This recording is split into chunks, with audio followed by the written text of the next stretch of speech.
اللهم صل على سيدنا محمد وعلى آل سيدنا محمد كما صليت على إبراهيم وعلى آل إبراهيم في العالمين إنك حميد مجيد. قال الله تبارك وتعالى في كلامه المجيد: أعوذ بالله من الشيطان الرجيم بسم الله الرحمن الرحيم ولا تقف ما ليس لك به علم إن السمع والبصر والفؤاد كل أولئك كان عنه مسؤولا. قال المؤلف المفسر رحمه الله تعالى: أدام النفع بعلومه وعلومكم في الدارين آمين. إلى أن قال علي بن أبي طلحة عن ابن عباس رضي الله تعالى عنه يقول: لا تقل. وقال الأوفي: لا ترمي أحدا بما ليس لك به علم. وقال محمد بن الحنفية: يعني شهادة الزور. وقال قتادة: لا تقل رأيت ولم ترى وسمعت ولم تسمع وعلمت ولم تعلم فإن الله تعالى صائدك عن ذلك كله. اب اللہ تبارک و تعالیٰ نے کلام مقدس کی ان آیات مبارکہ میں مزید اپنے بندوں کو ہدایات دی ہیں کہ وَلَا تَقْفُ مَا لَيْسَ لَكَ بِهِ عِلْمٌ. مفسرین کرام فرماتے ہیں کہ ایسی بات نہ کرو جس کا تمہیں علم نہیں. اب اسی معنی میں یہ بات بھی آ گئی کہ کوئی جھوٹی گواہی دیتا ہے حالانکہ اس کو علم نہیں ہے، جھوٹ بول رہا ہے. یا کوئی آدمی نعوذ باللہ کسی پہ بہتان باندھتا ہے حالانکہ اس کو اس بات کا علم نہیں. یا کوئی آدمی ایسی باتیں کہتا ہے کہ جی ہاں میں نے دیکھا ہے حالانکہ اس نے نہیں دیکھا. یہ بات جی میں نے سنی ہے حالانکہ اس نے نہیں سنی. تو ان باتوں کو معمولی نہ سمجھیں، قیامت میں ہر بارے میں سوال ہے. اگر جھوٹی گواہی دو گے تب بھی اللہ تبارک و تعالیٰ کا عذاب ہوگا. اگر کسی پہ افترا اور بہتان لگاؤ گے تب بھی دنیا اور آخرت میں عذاب ہوگا. اگر کسی کی غیبت کرو گے تب بھی دنیا میں عذاب ہوگا. اگر انسان ٹھنڈے دل سے اللہ کے قرآن کی ان ہدایات پہ عمل کر دے تو ساری دنیا امن کا گہوارہ بن جائے. ساری دنیا میں سکون ہو، اطمینان ہو، چین ہو، کوئی فساد نہ ہو، کوئی لڑائی نہ ہو، کوئی فتنہ نہ ہو.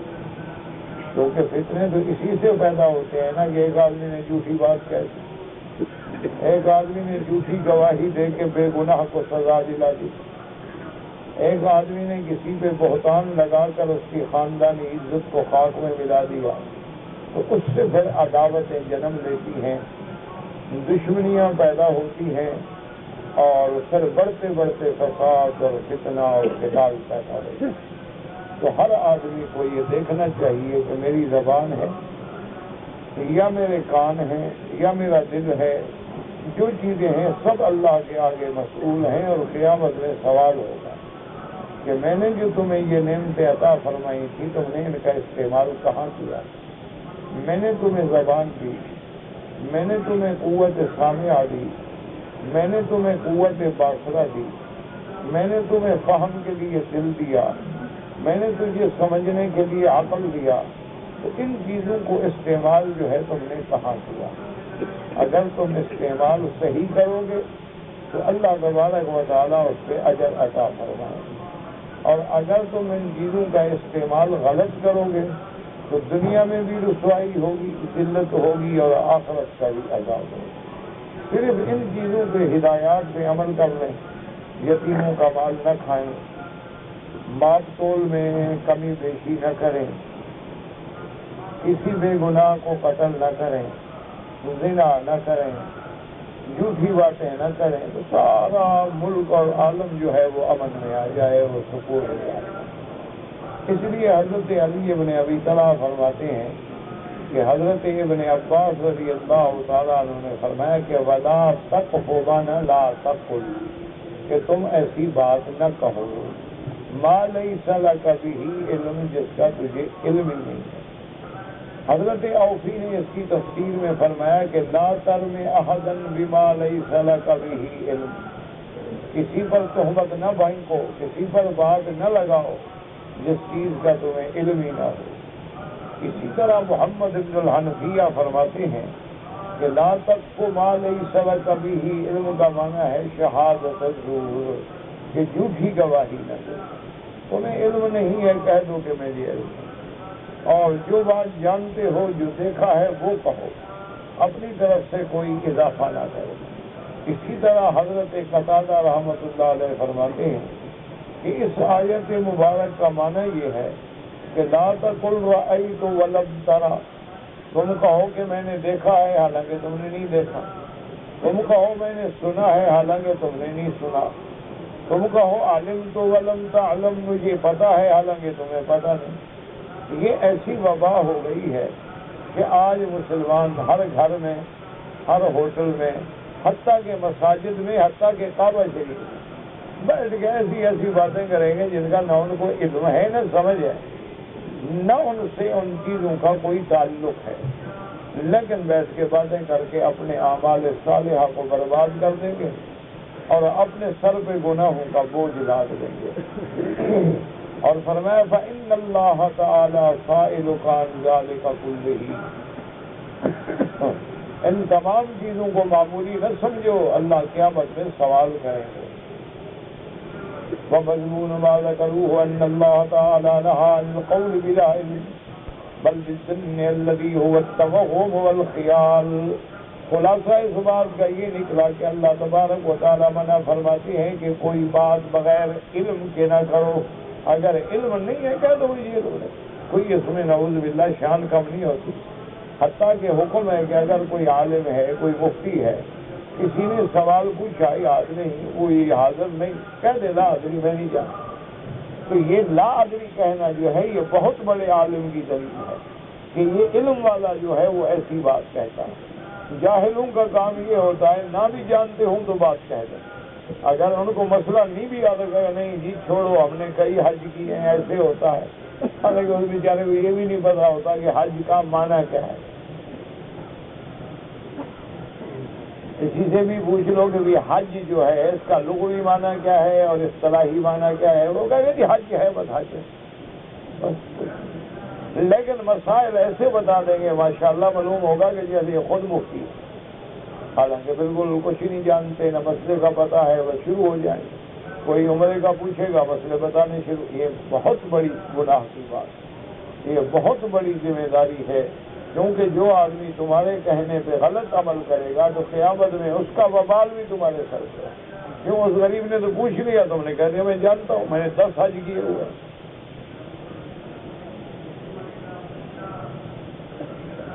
اچھا اسی طرح اللہ نے منع فرمایا کہ کہو جی میرے گمان میں ایسا ہے، گمان کیا ہے کہ وہاں میں خیال ہے، کوئی یقینی علم تو نہیں ہے، تو اس لیے کہنا جی میرا گمان ہے کہ یہ بات ایسی ہے۔ گمان کا کیا مطلب ہے؟ جب تمہیں یقین ہی نہیں، گمان تو ہمیشہ جھوٹ ہوتا ہے۔ آپ دور سے دیکھتے ہیں سراب کو پانی سمجھتے ہیں، قریب جاؤ تو سراب ہوتا ہے۔ کما قال تبارک و تعالی اجتنبوا کثیرا من الظن ان بعض الظن اثم، جیسے اللہ نے قرآن میں فرمایا کہ بچا کرو ایسی باتوں سے کہ جی میرا گمان ہے، میرا خیال ہے، اور جی مجھے وہم تو ایسے ہوتا ہے، تو یہ باتیں جو ہیں یہ بہت بڑا گناہ ہے، ان سے بچیں۔ وفی الحدیث ایاکم والظن فإن الظن اکذب الحدیث، میرے آقا نے فرمایا خبردار محض اپنے گمان پہ باتیں نہ بنایا کرو، کیونکہ یہ تو سب سے بڑا جھوٹ ہے کہ آدمی بلا وجہ اگلے آدمی کو دھوکے میں ڈال، نہیں میرا گمان ایسے ہے، یعنی اپنی طرف سے سچا بھی ہو رہا ہے اور دوسرے کو مصیبت پہ بھی ڈال رہا ہے، یہ تو سب سے بڑا جھوٹ۔ وفی سنن ابی داؤد بسمتیت الرجل الزعم، اسی طرح سنن ابی داؤد میں بھی ایک حدیث آئی ہے کہ آدمی کی یہ بہت بری بات ہے، بری سوال یہ ہے کہ ایسے گمان ہوتا ہے، ایسے گمان کیا جاتا ہے، یہ باتیں کہنا جو ہے بہت بری بات. وفی الحدیث الآخر ان افضل الفجرین والرجل عینیہ ما لم تریا. حضور صلی اللہ علیہ وسلم کی حدیث ہے کہ سب سے بڑا افطرا، سب سے بڑا جھوٹ یہ ہے کہ بندہ کہے جی میری آنکھوں نے دیکھا ہے، حالانکہ دیکھا ہی نہیں. یہ سب سے بڑا جھوٹ. اللہ تبارک و تعالیٰ معاف کرے. وفي الصحيح من تحلم حلم الكل يوم القيامة أن يعقد بين شعيرتين وليس بفاعل. اسی طرح ایک صحیح حدیث مبارک میں آتا ہے کہ کوئی بندہ کہے میں نے ایسا خواب دیکھا ہے. بہت سارے بندے ہوتے ہیں ان کو عادت ہو جاتی ہے خواب بناتے، حالانکہ کوئی خواب شاب نہیں دیکھا ہوتا، لیکن لوگوں کو گمراہ کرنے کے لیے خواب دیکھے. میں نے فلاں بزرگ کی زیارت کی اور میں نے حضور صلی اللہ علیہ وسلم کی زیارت کی، مجھے حضور پاک نے یہ فرمایا. میرے بھائی پہلی بات تو یہ ہے کہ حضور پاک کی زیارت بہت بڑی شان ہے. حضور صلی اللہ علیہ وسلم کی زیارت جن کو زندگی میں ملی وہ صحابی بن گئے.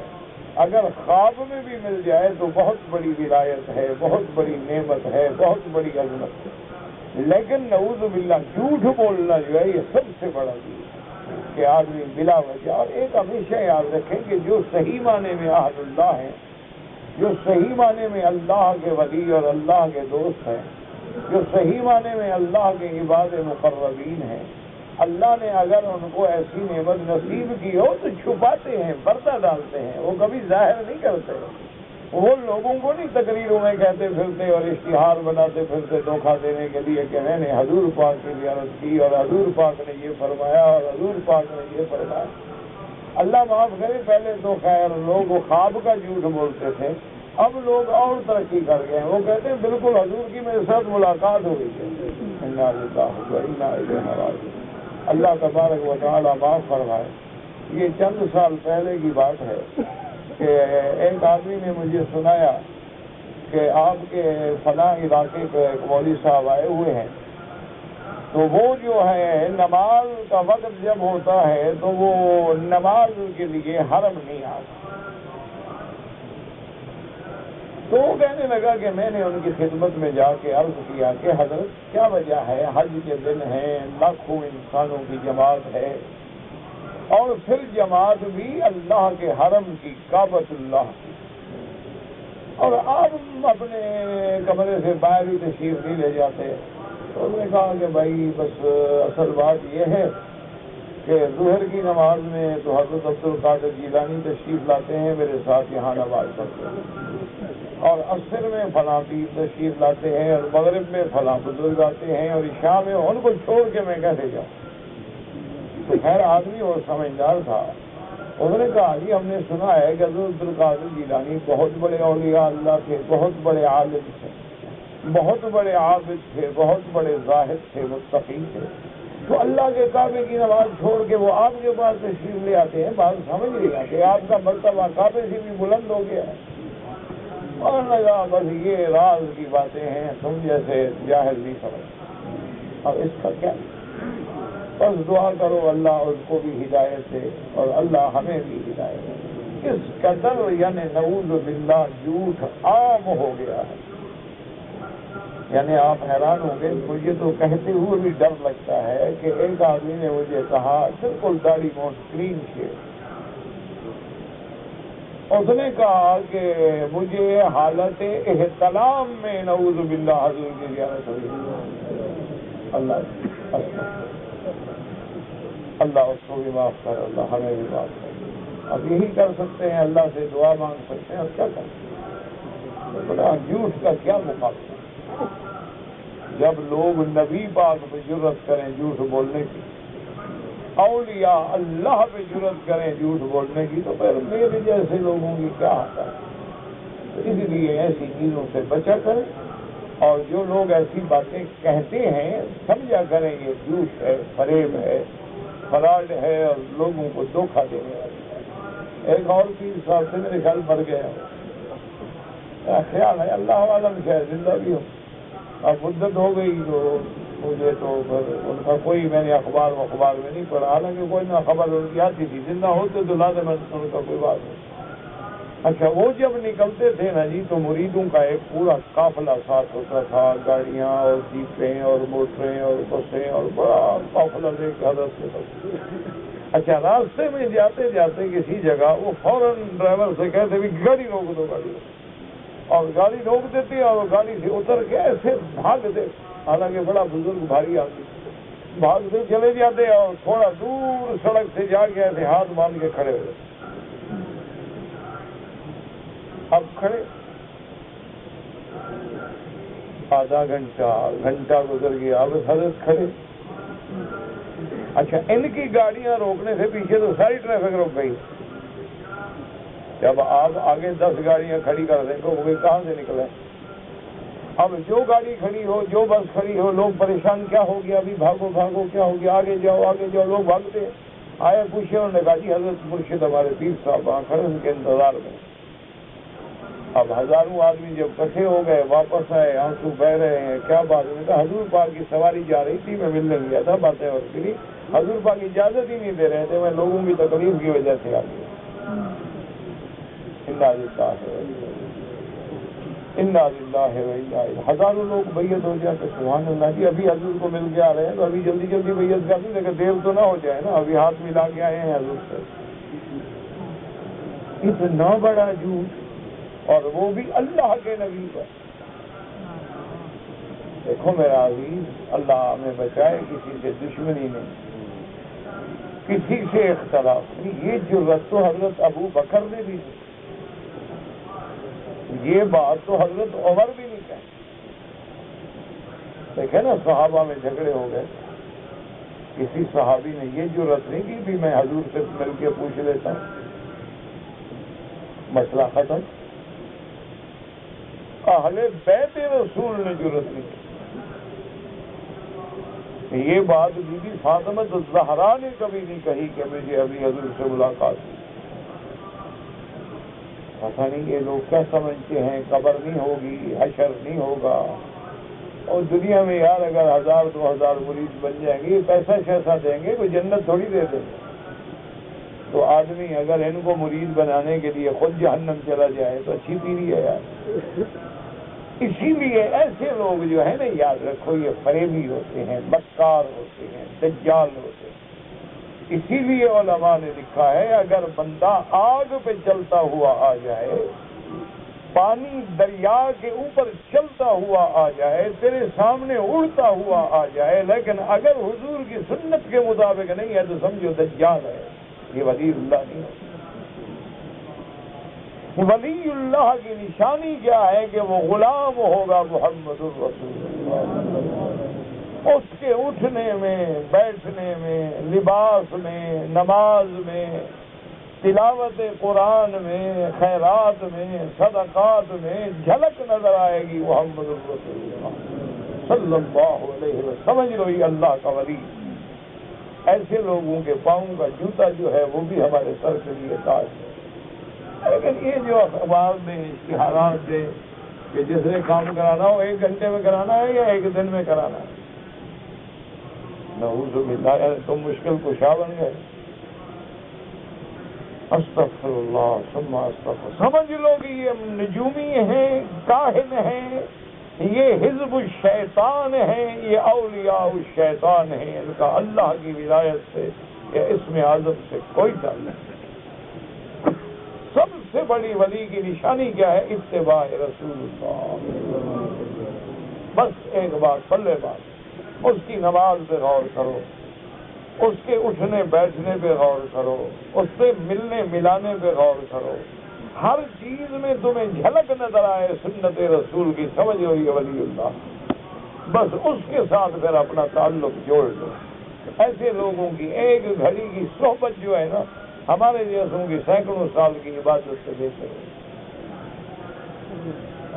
اس لیے فرماتے ہیں کل اولئک کان عنہ مسئولا، ای هذه الصفات من السمع والبصر والفؤاد۔ اللہ نے فرمایا سب کے بارے میں سوال ہوگا۔ یسأل العبد عنہا یوم القیامۃ، تسأل عنہ وعما عمل فیہا ویصح استعمال اولئک مکان تلک، کما قال الشاعر ذنب المناظر بعد منزلة اللواء والعیش بعد اولئک الایام، اللہ فرماتے ہیں کہ ان کے بارے میں قیامت والے دن باقاعدہ سوال ہوگا کہ تم نے کیا کہا، کیا کیا، کیا عمل کیا، میری ان نعمتوں کو تم نے کیسے استعمال کیا۔ تو اگر تمہارا استعمال صحیح نکل آیا تو کامیاب ہو گئے، اور غلط نکل آیا تو ہلاک ہو گئے۔ اب اور اللہ ہمیں ادب سکھاتے ہیں، وَلَا تَمْشِ فِي الْأَرْضِ مَرَحًا إِنَّكَ لَن تَخْرِقَ الْأَرْضَ وَلَن تَبْلُغَ الْجِبَالَ طُولًا كُلُّ ذَلِكَ سَيِّئُهُ عِندَ رَبِّكَ مَكْرُوهًا یقول تعالیٰ ناہین عباد ہوئے تجبر و توقع بالمشیت، اللہ نے فرمایا اور اکڑ کے نہ چلا کر، بعض لوگ ہوتے ہیں نا اکڑ کے چلنا، اور لباس فاخرہ اور کپڑے گھٹنوں کے نیچے ہیں اور سینہ نکالا ہے اور گردن یوں ہے اور نخرے سے چل رہے ہیں، ایسا نہ چلا کرو زمین پہ، تم کیا ہو، تم چل کے میری زمین کی مسافت طے کر لو گے، یا تم اتنے اونچے ہو جاؤ گے کہ میرے پہاڑوں کی بلندیوں سے بھی اونچے چل جاؤ، کیا ہو کہ ایک حقیر ذرہ ہو۔ تم اپنی حیثیت کو یاد کرو کہ اللہ نے تمہیں گندے پانی سے پیدا کیا، اور اللہ نے تمہیں گندا خون جو ہے وہ پیٹ میں غذا دی ہے، اور گندے راستے سے تم باہر تشریف لے آئے ہو، اپنے پیٹ میں گندگی اٹھا کے ہر وقت پھر رہے ہو، تو اکڑ کے سے بات کی اور تکبر کے سے بات کی۔ اس لیے حکم ہے وَلَا تَمْشِ فِي الْأَرْضِ مَرَحًا۔ اچھا یہ معنی نہیں ہوتا کہ بعض آدمی ظاہراً تو تواضع ہو لیکن دل میں تکبر ہے، نہ، مقصد یہ ہے کہ زمین پہ تکبر نہ کرو، زمین پہ اکڑ کے نہ چلو، زمین پہ اپنے افتخار اور اپنی چال سے لوگوں پر رعب ڈالنے کی کوشش نہ کرو۔ اے متوقراً متمائلاً مشی الجبارین، جیسے بڑے بڑے جبار، بڑے بڑے سردار، بڑے بڑے فرعون اکڑ کے چلتے ہیں۔ فرمایا انک لن تخرق الارض، ای لن تخرق الارض بمشیک، یعنی تم زمین کو چل کے قطع نہیں کر سکتے ہو۔ وشهد علیہ بقول رویت جو قائم الاعمى کے خواب المخترق، ولن تبلغ الجبال طولا، ای بھی تمایل کو جاوی نفسک، یہ جو تم اکڑ رہے ہو، گردنے اکڑا کے چل رہے ہو اور اپنے اندر عجب محسوس کر رہے ہو، کیا تم پہاڑوں کے بلند ہو جاؤ گے؟ کیا تم پہاڑوں کی بلندی کو چھو سکو گے؟ بلکہ زیادہ فائد ذالک بنتیج قصری، بلکہ اللہ تبارک و تعالیٰ تکبر کرنے والے، اکڑ کے چلنے والوں کی عقل کو توڑ دیتے ہیں، تکبر کو مٹا ڈالتے ہیں۔ کما صبر صحیح بین بارد یمشی ومن قبلکم علیہ بلدان وقت فیہ بات اذ خصف به الارض فهو يتزلزل فيها الى يوم القیامہ، جیسے کہ صحیح حدیث میں آیا، میرے آقا نے فرمایا کہ ایک بندہ تھا تم سے پہلی امتیں جو گزری ہیں ان میں وہ بڑی قیمتی چادریں، بڑی قیمتی کپڑے پہن کے زمین پہ اتراتا ہوا چل رہا تھا۔ اللہ نے زمین کو حکم دیا کہ اس بدبخت کو زمین پکڑ لو، تو زمین نے نگل لیا، اور جو اتر رہا ہے قیامت تک زمین سے نیچے جاتا جائے گا حتیٰ کہ جہنم پہنچے۔ وَكَذَلِكَ أَخْبَرَ اللَّهُ تَعَالَىٰ عَنْ قَارُونَ أَنَّهُ خَزِيَ عَلَىٰ قَوْمِهِ فِي زِينَتِهِ وَأَنَّ اللَّهَ تَعَالَىٰ خَسَفَ بِهِ وَبِدَارِهِ الْأَرْضِ، اور اللہ پاک نے فرمایا کہ قارون جب اپنی دولت، اپنے خزانے کو دکھانے کے لیے بڑے بڑے اونٹ اور بڑے بڑے گاڑیاں اور گھوڑے اور خچر لے کے باہر نکلا کہ لوگوں پہ اپنا اظہار کرے زینت کا، اللہ نے حکم دیا فَخَسَفْنَا بِهِ وَبِدَارِهِ الْأَرْضِ، اللہ نے حکم دیا زمین کو کہ قارون کو اور اس کے پورے محلات کے ساتھ زمین نگل لو اپنے اندر۔ اللہ تبارک و تعالیٰ کی زمین جو ہے وہ اللہ کے حکم کے انتظار میں، اس لیے کبھی تکبر نہ کیا کریں، کبھی عقل نہ کیا کریں۔ تکبر صرف میرے اللہ کی ذات کو دیتا ہے، اسی کی ذات کبریا ہے، اسی کی ذات المتکبر ہے، اسی کی ذات المتعالی ہے، اسی کی صفت العلو ہے، اور بندہ کیا ہے؟ بندہ تو ایک حقیقی۔ اسی لیے سیدنا علی رضی اللہ تعالیٰ عنہ، اللہ کے کروڑوں رحمتیں ہوں حضرت علی رضی اللہ تعالیٰ عنہ سے، کبھی کبھی کسی قبرستان سے گزر ہوتا تو فرماتے السلام علیکم یا دار قوم مؤمنین ان انا انشاء اللہ بکم لاحقون انتم السابقون ونحن الاثر. اے ایمان والوں کی بستی، تم پہ سلام ہو، تم ہم سے پہلے چلے گئے، ہم بھی تمہارے پیچھے آنے والے. اور اس کے بعد کھڑے ہو جاتے اور بڑے تعجب سے کہتے، فرماتے اموالکم قسمت ودیارکم سکنت ونساؤکم زوجت. اے قبروں میں سونے والوں، تمہارے محلوں میں اب اور رہ رہے ہیں، تمہاری جائیدادیں تقسیم ہو گئی، تمہاری بیویوں کو نئے شوہر مل گئے، اب تو دنیا بدل گئی. اللہ اکبر. اور اسی طرح حضرت علی رضی اللہ تعالیٰ عنہ فرماتے تھے، عجبت لشخص، فرماتے مجھے اس بندے پہ، ابن آدم پہ حیرت ہوتی ہے کہ کس بات کا تکبر کرتا ہے. کیا اس نے اپنے اصل پہ غور نہیں کیا کہ اللہ نے اس کو گندے نطفے سے پیدا کیا؟ کیا اس نے اپنے معال پہ غور نہیں کیا کہ جب مر جائے تو جیفا ہے، 2 دن بھی کوئی برداشت نہیں کرے گا، بدبو پھیل جائے گی؟ کیا اس نے غور نہیں کیا؟ پھر بھی تکبر کا، کس بات کا تکبر؟ اس لیے حدیث مبارک ہے میرے مدنی سرکار کی، وفی الحدیث من تواضع للہ رفعہ اللہ وهو فی نفسہ حقیر وعند الناس کبیر ومن استکبر وضعہ اللہ وفی نفسہ کبیر وعند الناس حقیر. حضور پاک کی حدیث ہے، حضور نے فرمایا جو آدمی تواضع کرتا ہے، عاجزی کرتا ہے، اپنے آپ کو حقیر سمجھتا ہے، اللہ لوگوں کے دل میں اس کو بڑا بنا دیتے ہیں، اس کی عزت پیدا ہو جائے. اور جو آدمی تکبر کرتا ہے، بڑائی کرتا ہے، اپنے دل میں اپنے آپ کو بڑا سمجھتا ہے، اللہ اس کو لوگوں میں ذلیل کر دیتے ہیں. حتی لو ابغض الیہم من الکلب والخنزیر. ایسے متکبر، زمین پہ اکڑ کے چلنے والے، غرور کرنے والے جو ہیں، لوگوں کے دل میں اللہ ایسی نفرت ڈال دیتے ہیں کہ وہ ان کے نزدیک کتے اور خنزیر سے بھی بدتر ہوتا ہے. وہ سمجھتا ہے میں بڑا ہوں، لیکن وہ سمجھا دیکھو کتا جا رہا ہے، وہ دیکھو خنزیر جا رہا ہے. یہ آپ کے علاقے میں ایک وہ تھا، آدمی نام نہیں لیتا، غیبت نہ ہو، اللہ معاف کرے، اللہ معاف کرے، بڑا ظالم انسان مر گیا.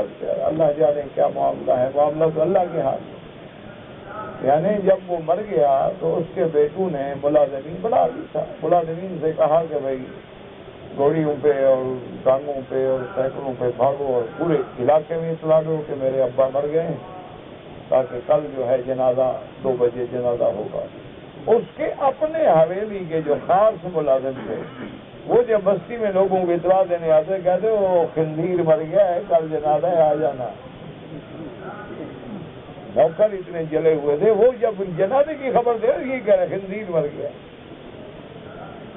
انا للہ و انا الیہ راجعون. اس لیے دعا کرو کہ اللہ تبارک و تعالی ہمیں حقیقت میں تواضع نصیب. اچھا بعض ہوتا ہے بناوٹی تواضع، بس گردن میں ڈال کے بیٹھیں گے اور بڑی نرم نرم باتیں کریں گے، ایسی آواز کریں گے دوسرے کو سمجھ ہی نہ آئے. اصل متکبر ہوتے ہیں وہ، یہ سارا ڈرامہ ہوتا ہے. کیونکہ آج کل سب سے بڑی پیر بننا ہونا بڑا آسان کام. اس جیسا بزنس کائنات میں کوئی نہیں. بلا وجہ لوگ پاگل ہیں، شوگر ملیں لگاتے ہیں، ٹیکسٹائل ملیں لگاتے ہیں، پھر انکم ٹیکس لگتا ہے، ٹیکس لگتے ہیں، آڈٹ ہوتے ہیں، چیلنج ہوتے ہیں، پھر پکڑے جاتے ہیں، جیل میں جاتے ہیں. سیدھی سی بات ہے، چپ کر کے بس کسی قبر کے قریب بیٹھ جاؤ اور بولو نہیں. بس جتنا چپ زیادہ کرو گے پیری زیادہ کرو. اور آمدنی جو ہوگی نہ اس پہ ٹیکس لگے، نہ اس کا حساب ہو. کوئی اگر بے وقوف کر بھی بیٹھے نا تو لوگ اس کو کافر بنا دیں گے. تو حضرت پہ ٹیکس، مزار شریف پہ ٹیکس، لا حول ولا قوت الا باللہ و انا الیہ. دیکھو جی حضرت گدی نشین ہیں، حضرت صاحبزادہ ہیں، حضرت فلاں بزرگ کی اولاد میں ہیں، ان کی مزار پہ ٹیکس لگا، بڑا ظلم ہو. انا للہ و انا الیہ راجعون. یا اللہ ساری زندگی اپنا محتاج کرتا ہے، دل سے دعا کرتے ہیں اللہ پاک اپنا محتاج. یا اللہ کبھی زندگی میں کسی بندے کا محتاج نہ کرے. یا اللہ کسی کے آگے ذلیل نہ کرنا. یا من خزائن رزقہ فی قول کن امن فإن الخیر عندک اجمع. مولا تیری شان تو کن فیکون ہے. تو اگر فاسقوں کو، فاجروں کو، یہودیوں کو، اپنے دشمنوں کو دے سکتا ہے تو اپنے نام لیواؤں کو بھی کسی کا محتاج نہیں. کسی بندے کے آگے آنکھیں نیچی نہ ہوں. اللہ دینے والا ہاتھ بنائے، لینے والا نہ. بہت بڑی جدت ہے، بہت بڑی جدت ہے. اگر کوئی سمجھے آج تو پیشہ بن گیا ہے. اللہ اکبر. فقال ابو بکر بن ابی الدنیا فی کتاب القبور والتواضع حدثنا احمد بن ابراہیم بن کثیر قال حدثنا حجاج بن محمد النبی بکر الحدنی قال بینما نحن مع الحسن اذ مر علیہ ابن الاحیم یرید المنصور وعليه جباب حد قد نظر بعضها فوق بعض على ساقه وانفرج عنها قضاؤه وهو يمشي ويتبختر إذ نظر إليه الحسن نظرة فقال أف أف شامخ بأنفه ثاني إسفه مسئل خطه ينظر في يتفيه أي حميد ينظر في يتفيه في نعم غير مشكورة ولا مذكورة غير المأخوذ بأمر الله فيها ولا المؤدي حق الله منها والله إن يمشي أحدهم طبيته يتبدل توجبت المجنون في كل عضو منه نعمة وللشيطان به لعنة. فسمعوا ابن الأحيم فرجع يعتذر إليه فقال لا تعتذر إلي وتب إلى ربك. أما سمعت قول الله تعالى ولا تمشي في الأرض مرحا إنك لن تخرق الأرض ولن تبلغ الجبال طولا. اب مفسر رحمۃ اللہ علیہ فرماتے ہیں کہ حضرت ابو ابی بکر بن ابی الدنیا نے اپنی کتاب میں فرماتے ہیں کہ ہم حضرت حسن بصری رحمۃ اللہ علیہ کے ساتھ بیٹھے ہوئے اذ مر علیہ ابن الاحیم ابن الاحیم گزرا، وہ بادشاہ منصور کے پاس جا رہا تھا. وعلیہ جباب خزن، اس کے اوپر ریشم کے حلے تھے. قد نضد بعضها فوق بعض على ساقه، ایک دوسرے کے اوپر بڑے ریشمی حلے پہن کے بڑے لباس.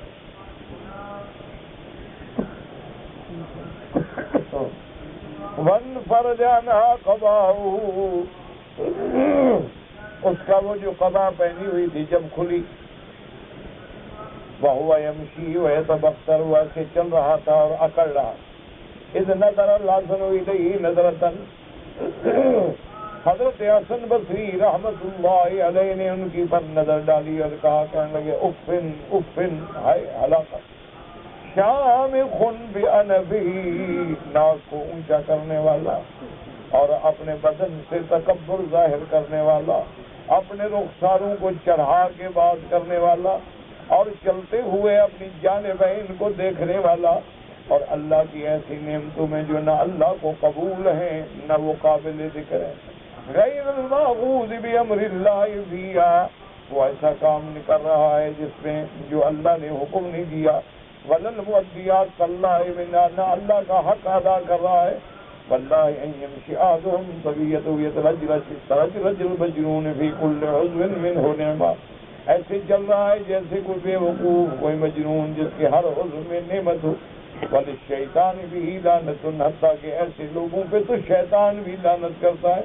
فسمعوا ابن الاحیم فرجع، ابن الاحیم نے جب سنا تو واپس آیا، کہنے لگا حضرت مجھے معاف کر دیں، مجھ سے معافی نہ مانگو، اپنے رب سے معافی مانگو. تو بھی اللہ کی طرف رجوع کرو، اللہ سے چلو. آپ نے قرآن نہیں سنا ہے؟ اللہ نے فرمایا ولا تمشی فی الارض مرحا انک لن تخرق الارض ولن تبلغ الجبال طولا. ورأى البختري العابد رجلا من آل علي يمشي وهو يخطر في مشيته فقال له يا هذا إن الذي أكرمك به لم تكن هذه مشيته. قال فتركها الرجل بعد. اب یہ بختری ایک بڑے عابد گزرے، انہوں نے دیکھا کہ حضرت علی کی اولاد میں سے آل میں سے ایک بندہ ہے، لیکن وہ بڑے تکبر سے چل رہا ہے. آپ نے اس کو بلایا، فرمایا کہ جس اللہ نے تمہیں عزت دی، جس اللہ نے تمہیں شان دی ہے، اس کا تقاضا یہ ہے کہ تم اپنے چلنے میں عقل نہ دکھلایا کرو. اس کے بعد اس بندے نے فرمی ہمیشہ. ورأى ابن عمر رجلا يقصر في مشيته، حضرت ابن عمر رضی اللہ تعالی عنہما نے دیکھا ایک آدمی تکبر کی چال چل رہا ہے. آپ نے فرمایا ان الشیاطین اخوانا، دیکھو شیطانوں کے بھی بھائی ہوتے ہیں، شیطان کا بھائی ہے۔ وقال خالد بن معدن ایاکم والخطر، اس کے بعد ان الرجل یدعو من سائر جسدہ، کہ بھئی خیال کیا کرو دل میں ایسا تکبر پیدا نہ کرو، انسان کیا ہے، سارے بدن ایک ہے، اس کی سب انسان ایک ہیں۔ وقال ابن ابی الدنیا حدثنا خلف بن هشام البزار قال حدثنا حماد بن زید بن یحیی بن سعید بن محسن قال قال رسول اللہ صلی اللہ علیہ وسلم اذا مشت امتی المتیتا، حضور نے فرمایا جب میری امت میں متکبر آ گئے، تکبر سے اکڑ سے چلنے والے، وخدمتهم فارس والروم، اور روم اور فارس کو فتح کر دیں گے اور وہ ان کے خدمتگار ہوں گے، تو جب وہ تکبر میں پڑیں گے تو نتیجہ کیا ہوگا؟ سلط بعضهم علی بعض، اللہ ایک دوسرے پہ مسلط کر دیں گے، پھر وہ ایک دوسرے کو قتل کریں گے۔ ہاں یہی کچھ ہو رہا ہے، دیکھ رہے ہمارا حال کیا ہے۔ وَقَوْلُهُ كُلُّ ذَلِكَ كَانَ سَيِّئُهُ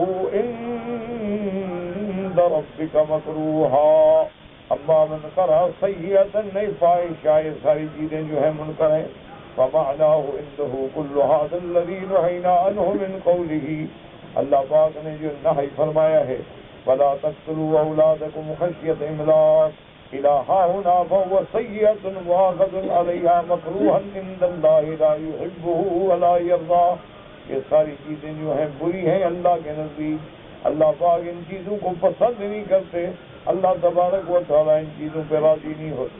ومن کرا سیئہ علی الاضافۃ ومعناه عنده كل هذا الذي ذكرنا من قوله وقضى ربك الا تعبدوا الا اياه، المفسر فرماتا ہے بعد نے پڑھا سیئۃ، بعد نے پڑھا سیئہ، اس سیئہ اضافت کے ساتھ اس آیت سے لے کر اس تک یہ ساری چیزیں جو ہیں سیئہ کبیہ مکروہ عند اللہ، ان میں جو بری عادات ہیں وہ اللہ تبارک و تعالیٰ کے ہاں ناپسندیدہ ہیں۔ آقا وجہ ذالک ابن جریر رحمہ اللہ تعالی، واللہ اعلم۔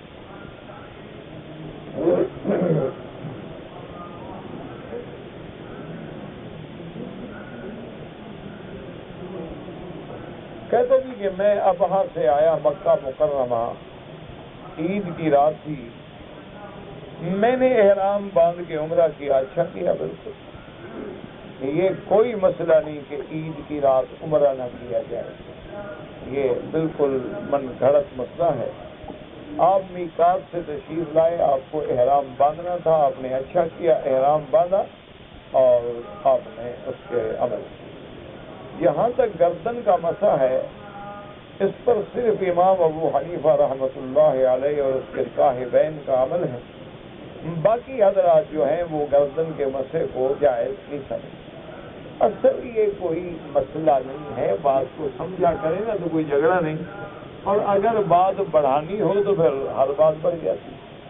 بات صرف اتنا ہے کہ امام ابو حنیفہ رحمۃ اللہ علیہ کے نزدیک یہ گردن جو ہے یہ سر کا حصہ، وہ فرماتے ہیں سر کا مسئلہ جو ہے لہذا سارا کرو تاکہ گردن پہ بھی ہو سر پہ بھی ہو۔ اور دوسرا وہ فرماتے ہیں کہ قرآن پاک نے فرمایا اذ الاغلال فی اعناقہم، کہ قیامت والے دن جہنمیوں کے گردنوں میں اللہ پاک توپ ڈالیں گے لوہے کے، تو جو لوگ مسا کریں گے انشاءاللہ اللہ پاک ان کو بچائیں۔ تو انہوں نے اپنا ایک حدیث مبارک سے یہ فہم فرمایا ہے۔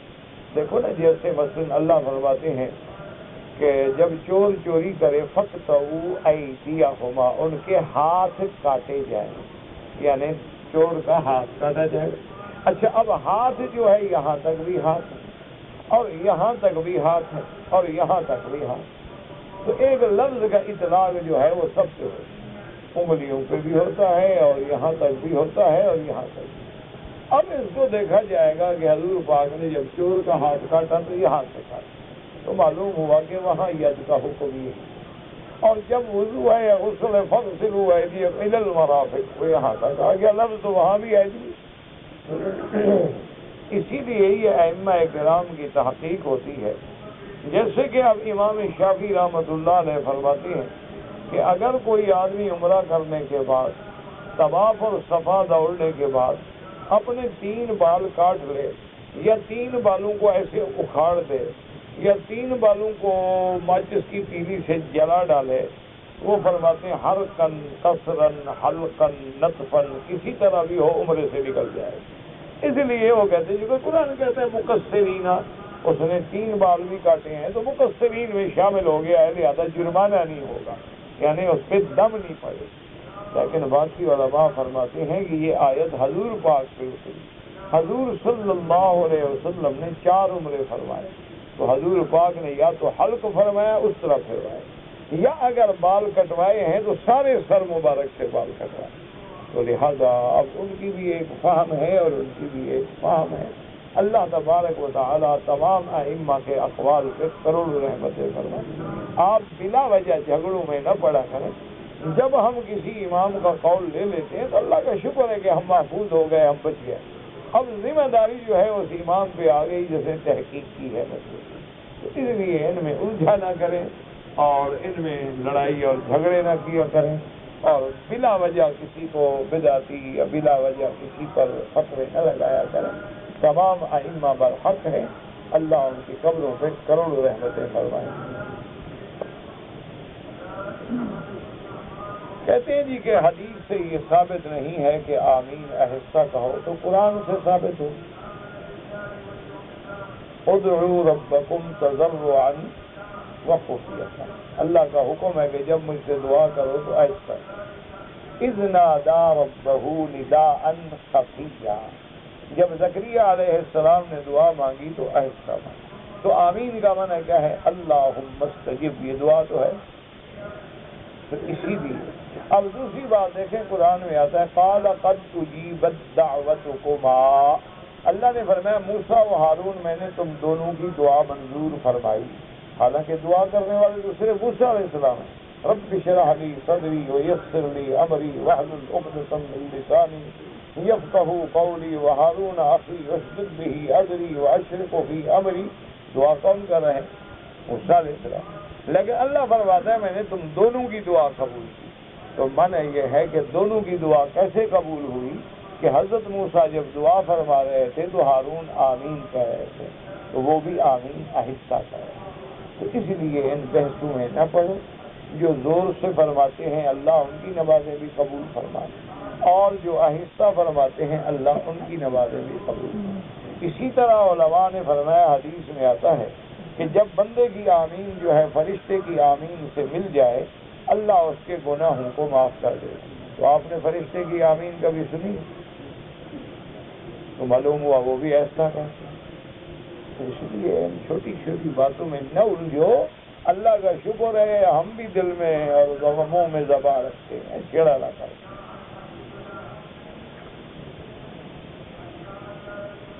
نماز جنازہ میں معطا امام محمد میں حدیث ابی ہریرہ راوی ہیں کہ پہلی تکبیر کے بعد ثنا، دوسری کے بعد درود اور تیسری کے بعد دعا۔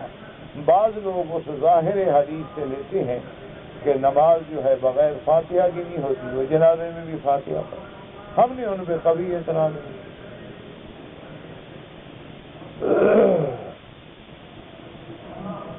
فرض نمازوں میں جب ہم 4 رکعت پڑھیں گے تو لازمی بات ہے کہ پہلی 2 رکعتوں میں سورت فاتحہ پڑھیں گے اور ساتھ سورت بھی ملائیں گے، لیکن التحیات اٹھنے کے بعد صرف ہم فاتحہ پڑھیں گے، سورت نہیں ملائیں گے۔ یہ تب ہے جب ہم اکیلے پڑھ رہے ہیں یا امام ہے۔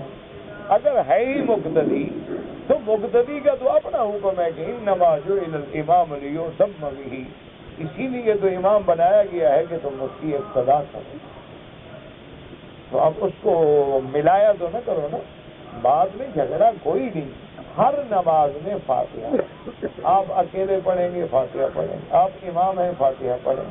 مسئلہ تو صرف مقتدی میں ہے کہ مقتدی پڑھے یا نہ پڑھے، تو اس میں ایک تو اللہ کا قرآن آ گیا کہ جب قرآن پڑھا جائے چپ کرے، ایک حدیث آ گئی اذا قرأ فانصتوا، جب امام پڑھے تو چپ کرے، ایک اور حدیث آ گئی کہ جب امام کہے غیر المغضوب علیہم ولا الضالین فقولوا آمین جب امام کہے غیر المغضوب علیہم، معلوم ہوا کہ یہ اس کا وظیفہ ہے، ہمارا وظیفہ صرف آمین کا ہے۔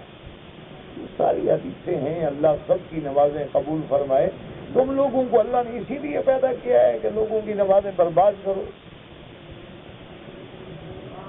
بھائی دنیا میں لوگ تو پیدا ہوتے ہیں کہ لوگوں کو نمازی بنائیں، جو پڑھ رہے ہیں تم ان کے دلوں میں بھی شک ڈال رہے ہو تاکہ وہ بھی نمازیں اپنی اتباع کر سکیں۔ انا للہ و انا الیہ راجعون۔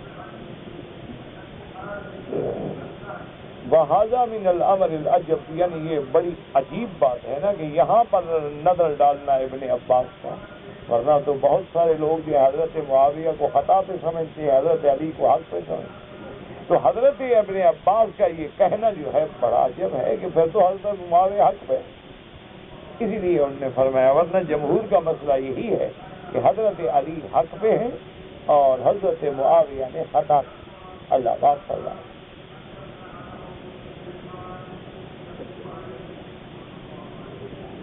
ایک ڈرائیور سے حادثہ ہو گیا، بندہ مر گیا، اس نے دیت کے پیسے ادا کر دیے۔ یہ تو بندے کی دیت تھی نا، 2 مہینے کے روزے، تو اللہ کا حق بھی تو ادا کرو۔ 2 مہینے کے روزے الگ ہیں اور رکھنے۔ اگر ہم حرم میں داخل ہوں اور طواف کر لیں تو تحیہ ادا ہو گیا، بالکل تحیۃ المسجد الحرام ہے ہی طواف کا نام۔ یہ تو اگر کوئی طواف نہ کر سکے تو پھر 2 رکعت پڑھ لیں۔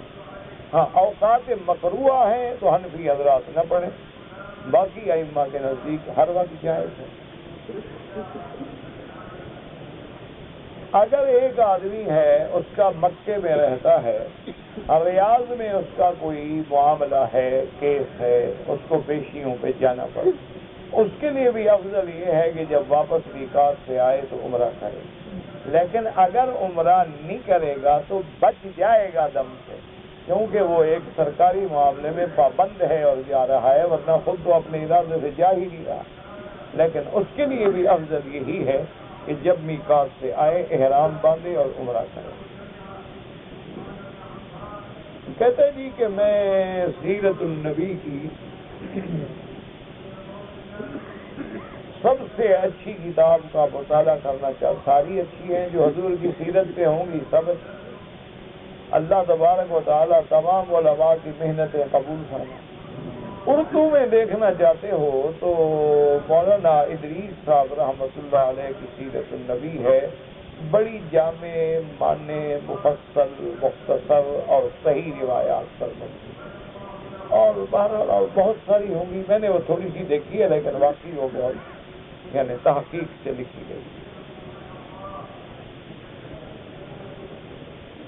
کہتے جی کہ ایک آدمی بلی کو مار رہا تھا، میں نے منع کیا، وہ نہیں مانا، اللہ ہدایت۔ اب ہر بات پہ آدمی حدیث مانگے تو پھر اللہ ہدایت۔ اسی طرح پھر اہل قرآن کہیں گے کہ ہر بات پہ قرآن لے آؤ،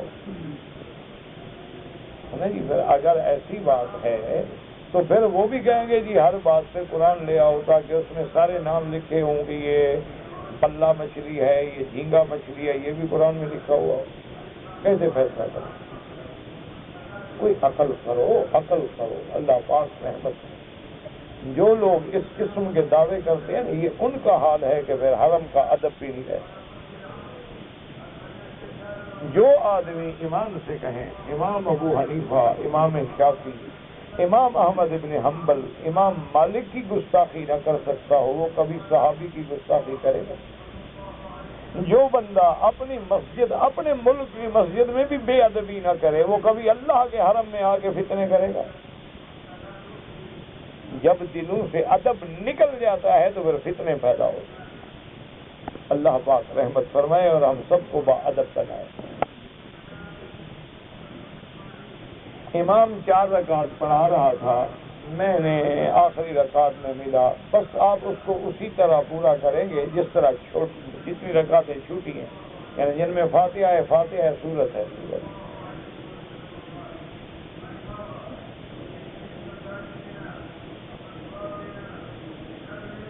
حرم میں بیٹھے ہوئے اپنا چشمہ مجھے اچھا لگا، میں وضو کے لیے گیا تو وہ چشمہ گم ہو گیا، شاید میری نظر لگی، اللہ کو پتا، مجھے کیا پتا۔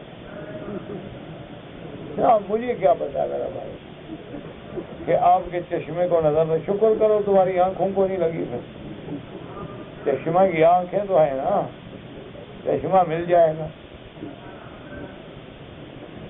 اللہ عالم نظر بہرحال لگتی ہے، العین حق، نظر لگ جاتی ہے، اور علاج اس کا یہ ہے کہ اگر پتہ ہو تو اس بندے کو کہو وضو کرے اور پانی ڈال دو، اور اگر بندے کا پتہ نہ ہو تو پھر ماشاء اللہ یکن وما لم یشاء لم یکن، لا حول ولا قوت الا باللہ العلی العظیم، بسم اللہ ارقیک من کل شیء یؤذیک اللہ یشفیک، اور اس قسم کی دعائیں حضور پاک نے بتائی ہو، پڑھو تو نظر دور ہو جاتی ہے۔ اور جس بندے کی نظر لگتی ہو نا، اللہ پاک بچائے، اس کو کہو عادت بنا لے کہ جب کوئی اچھی چیز دیکھے کہ ماشاء اللہ ماشاء اللہ ماشاء اللہ ماشاء اللہ، پھر اس کی نظر نہیں لگے۔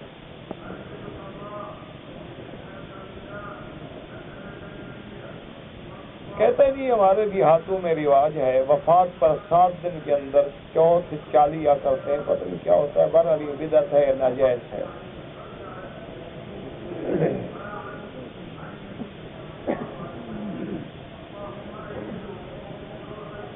اگر زکوٰۃ کے پیسے ہم نے کسی بندے کے ذریعے بھجوائے، جس کے ذریعے بھجوائے اس نے خیانت کی، ادا نہیں کیا، تو ادا نہیں ہوئی تمہاری زکوٰۃ، تمہیں پھر نکالنی پڑے گی، اور اس بندے کو پکڑو اور پیسے وصول کرو۔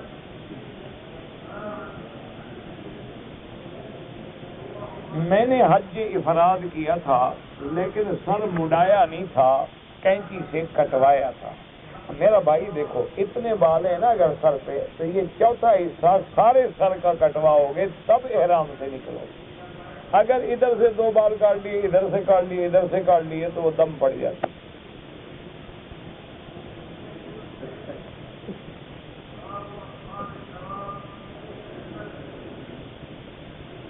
کہتے جی میرے والد نشے میں مبتلا ہیں، اور جب ہم پیسہ دیتے ہیں وہ اسی میں لگا دیتے ہیں، ان کا علاج کراؤ۔ والد کو برا نہ سمجھو، وہ معذور ہے بیچارہ، مجبور ہے، اللہ کے عذاب میں۔ دعا کرو جو لوگ بھی منشیات کے عذاب میں ہیں اللہ ان کو بچائے۔ یہ تو سب سے بڑا عذاب ہے کہ بندہ اپنا بھی نہ رہے، گھر کا بھی نہ رہے، معاشرے کا بھی نہ رہے، عضو معطل ہو جائے۔ تو ایسے آدمی سے نفرت نہ کرو، تمہارا باپ ہے، اس کو باقاعدہ لے کر کسی ہسپتال میں داخل کرو، اس کا علاج کرواؤ۔ ایک ہی دفعہ پیسہ خرچ کر دو، وہ ٹھیک ہو جائے گا، انشاءاللہ ٹھیک ہو جائے گا۔ اور بس تم ان کے ساتھ حسن سلوک کرو، لیکن ہر وقت زیادہ پیسہ بھی نہ دو، اتنا دو جو اس کے ذاتی خرچ کے لیے۔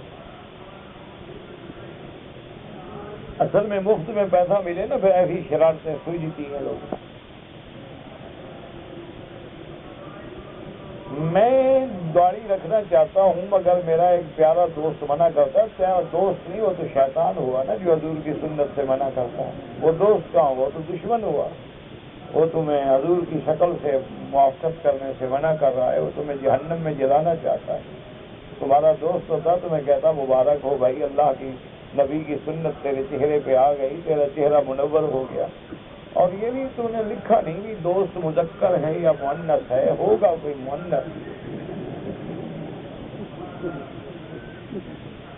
توبہ استغفار، لعنت بھیجو ایسی دوستی پر جو حضور کی سنت سے روکتی۔ ہم ایک مکان میں رہتے ہیں، اگر ہم نے وہاں جماعت کرنی ہو، بالکل اذان بھی کہو، تکبیر کہو، جماعت کراؤ، بالکل۔ اگر قریب میں مسجد ہے تو مسجد میں پڑھو، یا مسجد کی اذان سن رہے ہو تو پھر دوبارہ اذان دینے کی ضرورت نہیں۔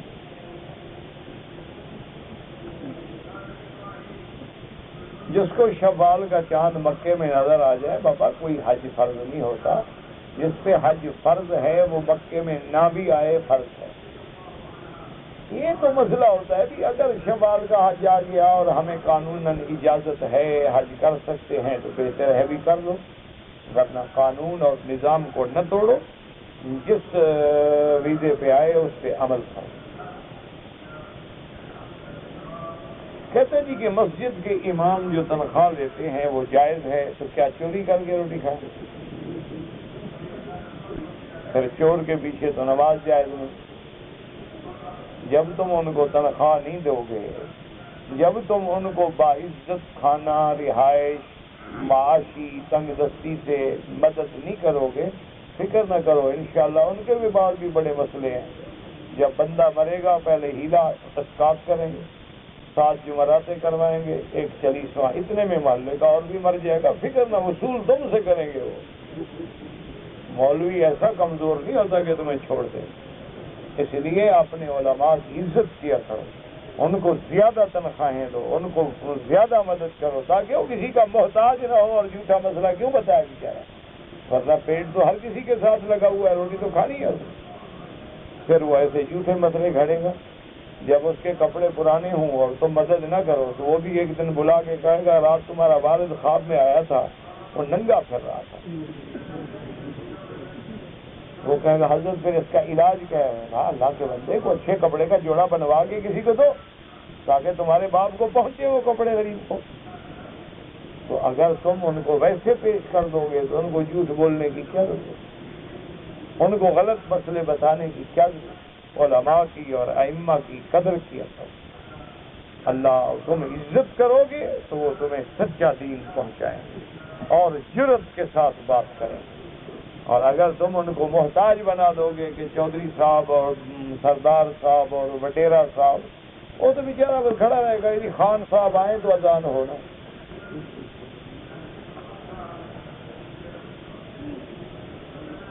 ایک عورت نے طواف کے 3 چکر لگائے، نماز کا وقت ہو گیا، اس نے طواف چھوڑ دیا، بعد میں پورا کیا، ٹھیک ہے، کوئی بات نہیں، مسئلہ بھی یہی ہے، اور کیا کرے، بعد میں پورا کرے۔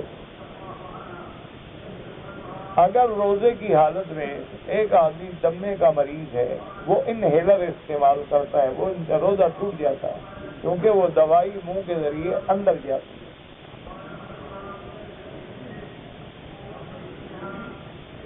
حصل بینی و بین والد زوجتی مشاجرہ ارجو منک ان تفعل هذه السؤال من دار الافتاء۔ ایک آدمی مدینہ منورہ سے بغیر احرام باندھے ہوئے مکہ مکرمہ آیا، حنفی مسلک میں اس پہ دم پڑ گئی، یا تو فوراً عمرہ قضا کر لے اور نہ دم دینی ہوگی اور عمرہ بھی کرنا ہوگا۔ کہتے جی کہ ہم حنفی مسلک پہ ہیں، عصر کے بعد طواف کریں تو 2 رکعت مغرب کے بعد پڑھیں۔